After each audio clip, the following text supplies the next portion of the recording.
किसान मजदूर विरोधी सरकार मुर्दाबाद मुर्दाबाद मुर्दाबाद। धोखाधड़ी करने वाली कंपनियों पर मुकदमा दर्ज करो दर्ज करो दर्ज करो। किसानों के साथ धोखा दर्ज करो। किसानों से धोखाधड़ी करने वाली बीमा कंपनियों पर मुकदमा दर्ज करो दर्ज करो। मजदूर विरोधी सरकार मुर्दाबाद मुर्दाबाद मुर्दाबाद। आवाज दो। देखिए, आज हमारे को 117 दिन हो गए हैं। 29 जनवरी से धरना लगातार चालू है। चाहे मी हो चाहे बारिश हो, धरने की कोई छुट्टी नहीं होती, बाहर एतवार की छुट्टी नहीं होती। 117 दिन हो चुके हैं और आज हमने ये निर्णय लिया है कि जो बीमा कंपनी रिलायंस है, हम मुख्यमंत्री से भी मिल लिए, पूर्व मुख्यमंत्री से मिल लिए और यहाँ के लोकसभा के जो सदस्य थे मोहनलाल बड़ौली, उनसे मिल लिए, लेकिन उम्मीद दिखाई नहीं दी। अब हम चाहते हैं कि जो रिलायंस बीमा कंपनी है, जो मोदी के यार की बीमा कंपनी है, उसके खिलाफ मुकदमा दर्ज करवाया जाए।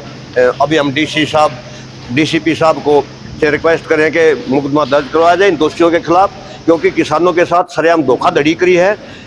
420 का केस बनता है और भी कई धाराएं बनती हैं। जो भी अपराध इस बीमा कंपनी का बनता है, उनके खिलाफ मुकदमा जल्दी से जल्दी दर्ज किया जाए, उनको गिरफ्तार किया जाए और किसानों को न्याय दिलवाया जाए। क्या हुआ है जी? इसलिए बैठे थे ये प्रधानमंत्री फसल बीमा योजना के तहत अगर मैं 2022 की बात करूं, 2022 में जिन किसानों की फसल खराब हो गई, 6 महीने के बाद बीमा कैंसिल कर दिया। जब रिपोर्ट आ गई कि फला गांव में फसल खराब होगी, उन गांवों में बीमा कैंसिल कर दिया। जबकि 60 दिन के बाद गाइडलाइन है, 60 दिन के बाद बीमा कंपनी किसी किसान का बीमा कैंसिल नहीं कर सकती। जहां फसल खराब नहीं हुई, वहां किसान का प्रीमियम भी हरियाणा और केंद्र सरकार की सारी सब्सिडी डकार गई। जहां फसल खराब होगी किसान की, वहां बीमा कैंसिल कर दिया।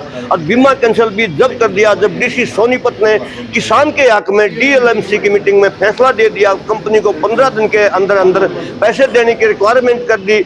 और डीसी सोनीपत ने तो यहाँ तक कह दिया इस रिलायंस बीमा कंपनी के विरुद्ध इसकी जो सिक्योरिटी है वो भी जब्त की जाए और इसको ब्लैक लिस्ट भी किया जाए। उसके बावजूद किसानों का जो बीमा है वो कैंसिल कर दिया गया। इसका मतलब बेलगाम है। और कई बार हम जो पंचकूला भी जाके मिल लिए डायरेक्टर एग्रीकल्चर से, इसमें डायरेक्टर एग्रीकल्चर बड़ा भारी पैसा बीमा कंपनी से खाए हुए है, वो इस केस को दबाए बैठे है। इसकी जानकारी हमने मुख्यमंत्री, पूर्व मुख्यमंत्री और देश के प्रधानमंत्री को भी दे दी है। उसके बावजूद भी हमारी सुनवाई नहीं हो रही है। अब हमने यही निर्णय लिया है कि इस बीमा कंपनी के विरुद्ध मुकदमा दर्ज करवाया जाए। हाँ, डीसीपी साहब को ज्ञापन दिया गया है। जी, हम बहुत दिन से परेशान हैं।